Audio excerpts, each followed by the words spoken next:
नमस्कार मंडळी, मी ज्योती रेसिपीज मराठीमध्ये तुम्हा सर्वांचं मनापासून खूप खूप स्वागत आहे। तर आज आपण शेवयाचा मसाले भात किंवा शेवयाचं उपीट सुद्धा म्हणू शकता, याला वेगवेगळ्या नावाने ओळखली जाते रेसिपी। तुमच्याकडे काय बोलतात नक्की कमेंट्स बॉक्समध्ये सांगायला विसरू नका। थोडीशी आगळ्या वेगळ्या पद्धतीने बनवलेली आहे मी इथं। नक्की व्हिडिओ शेवटपर्यंत बघा, म्हणजे तुम्हाला कळेलच। झटपट होणारी रेसिपी आहे, सकाळच्या नाश्त्यासाठी किंवा संध्याकाळच्या नाश्त्यासाठी वगैरे बनवू शकताय। चला तर वेळ न वाया घालवता आपण रेसिपीला सुरुवात करूया। आता इथे मी शेवया घेतलेल्या आहेत, वर्षभरासाठी आपण बनवून ठेवतो अशा शेवया, तर गावाकडं वगैरे बनवतात। तर आता इथे मी शेवया घेतलेल्या आहेत। आता हे बाजूला ठेवून देऊया। जे लांब लांब शेवया आहेत थोड्याशा असे हाताने मी चुरून घेत आहे, कारण भाजते वेळेस असं कढईमधनं बाहेर नको पडायला। आता याला बाजूला ठेवून देऊया। काही पूर्व तयारी करून घेतलेली आहे, थोड्याशा वेगळ्या पद्धतीने म्हणली होती मी।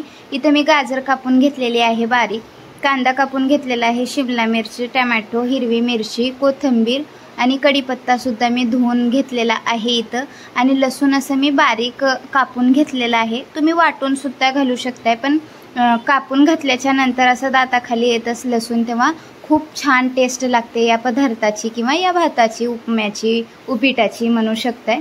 तर आता सर्वात अगोदर आपण शेवाई भाजून घेऊया। पूर्व तयारी करून झालेली आहे, शक्यतो अशी थोडीशी तयारी केलं की बरं पडतं, फटाफट होतं आपलं काम। तर आता इथं मी कढई गरम करायला ठेवलेली आहे। कढई आता आपली गरम झालेली आहे, त्याच्यामध्ये 1-2 चमचे आपल्याला तेल घालून घ्यायचं आहे। आवडीप्रमाणे कमी जास्ती करू शकताय तेल, किंवा शेवयाचा अंदाज घेऊन तुम्ही तेल घालू शकताय। तर आता इथं मी शेवया घालून घेत आहे, आणि असं हलके डाग पडेपर्यंत किंवा सोनेरी रंग येईपर्यंत भाजून घ्यायचं आहे आपल्याला हे शेवया। तर परतत राहायचं आहे सतत, कारण खालच्या शेवया करपू शकतात, अशा सारखं परतत राहायचं आहे, हात बंद ठेवायचा नाही। तर बघू शकताय मस्त असं भाजून घ्यायचं आहे। खमंग शेवया भाजून झालेल्या आहेत। आता एका प्लेटीमध्ये काढून घेतलेल्या आहेत। त्याच कढईमध्ये आपल्याला 3 ते 4 चम्मच आपल्याला तेल घालून घ्यायचं आहे। तर आता हे तेल मस्त असं गरम होऊ द्यायचं आहे। कडकडीत तेल गरम झालं की मग याच्यामध्ये आपण सर्वात अगोदर शेंगदाणे घालून घेणार आहोत। शेंगदाणे कच्चेच शेंगदाणे आहेत, भाजलेले नाहीत, कच्चेच घाला शक्यतो, आणि मस्त असं तेलामध्ये फ्राय करून घ्यायचे आहेत, किंवा हलके तडतड करेपर्यंत आपल्याला याला फ्राय करून घ्यायचं आहे। बघू शकताय मस्त असं शेंगदाणे आता भाजून झालेले आहेत, किंवा हलकी साल तडकलेली आहे शेंगदाण्यांची। आता या स्टेजला जिरं मोहरी टाकून घ्यायची आहे, कढीपत्ता सुद्धा टाकून घ्यायचा आहे, कांदा बारीक कापून घेतलेला आहे तो सुद्धा आता याच्यामध्ये टाकून घ्यायचा आहे। आपल्याला 1 ते 2 मिनिटं तळून घ्यायचं आहे, किंवा अर्धवट कांदा तळला की मग आपण याच्यामध्ये कापून घेतलेल्या भाज्या सुद्धा टाकून घेणार आहोत लगेलग।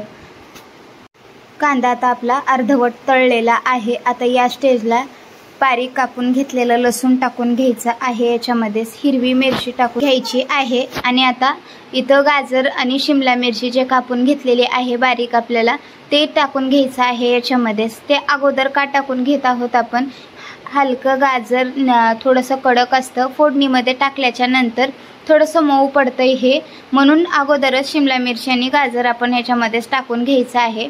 आणि आता याच्यावर झाकण ठेवून वाफ काढून घ्यायची आहे, म्हणजे गाजर आणि शिमला मिरची आपली मऊ पडेल याच्यामध्ये।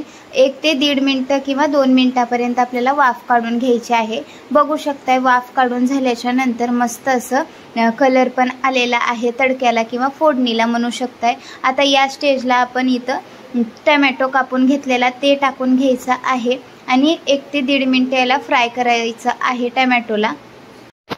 1 ते 1.5 मिनिटं फ्राय झाल्याच्या नंतर टोमॅटो याच्यामध्ये आपण पाणी घालून घेणार आहोत। आता पाण्याचा अंदाज तुम्हाला सांगते, जेवढ्या आपण शेवया घेतलं त्याच्या दुप्पट आपल्याला पाणी घालायचं आहे। मस्त असं शेवई आपली शिजली पाहिजे त्याच्यामध्ये। तर बघू शकताय मी इथं पाणी घालून घेतलेलं आहे। आता याच्यामध्ये चवीनुसार थोडंसं मीठ टाकून घ्यायचे आहे, आणि पाव चमच्यापेक्षाही थोडीशी कमी हळद टाकत आहे। हळद थोडीशी कमीच टाका, कलर छान येतो, कमी हळद टाकली की कलर छान येतो शेवयाच्या भाताला किंवा शेवयाच्या उपम्याला, उपीटाला वगैरे। तर बघू शकताय मस्त असं हळद घालून घेतलेली आहे आणि आता एकजीव करून घ्यायचं आहे आणि आता या पाण्याला दणकून अशी उकळी काढून घ्यायची आहे आणि आत्ताच या पाणी चाटून बघायचं आहे आपल्याला, म्हणजे मीठ आणि तिखट बरोबर आहे का. तिखट जर कमी पडलेलं असेल तर लाल तिखट वगैरे तुम्ही टाकू शकताय. आणि आता इथं पाण्याला उकळी आलेली आहे बघू शकताय. तर आता या स्टेजला आपण या ठिकाणी शेवाई जी भाजून घेतलेली आहे ते टाकून घेणार आहोत त्याच्यामध्ये, तर बघू शकताय. आणि आता एकजीव करून घ्यायचं आहे. गॅसची फ्लेम मीडियम ठेवायची आहे, जास्त हाय फ्लेमवर शिजवून घ्यायचं नाही. गॅसची फ्लेम मीडियम करून घ्यायची, वरती झाकण ठेवायचं आहे आणि हे मस्त असं शिजू द्यायचं आहे. 1-2 मिनटं आपल्याला शिजवून घ्यायचं आहे. याला सर्वात अगोदर 2 मिनटं झाकण ठेवून शिजवल्याच्या नंतर आपल्याला झाकण उघडून आता शिजवून घ्यायचं आहे. जे काही एक्स्ट्राचं पाणी आहे ते आपल्याला झाकण उघडून शिजवायचं आहे आणि आटवून घ्यायचं आहे पाणी पूर्णपणे. तुम्हाला एक्स्ट्राचं पाणी ठेवायचं असेल तर ठेवू शकताय. मस्त अशी शेवाई 3 ते 4 मिनटं झाकण उघडून शिजवल्याच्या नंतर बघू शकताय मस्त अशी शेवाई शिजलेली आहे आपली.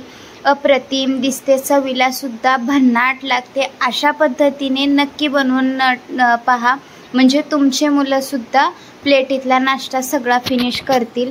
व्हिडिओ कसा वाटला कमेंट्स बॉक्समध्ये सांगायला विसरू नका. चॅनलवर नवीन असाल तर प्लीज चॅनलला सबस्क्राईब करा, बेल आयकॉनला क्लिक करा, म्हणजे माझे नवनवीन व्हिडिओ तुमच्यापर्यंत लवकरात लवकर पोचतील.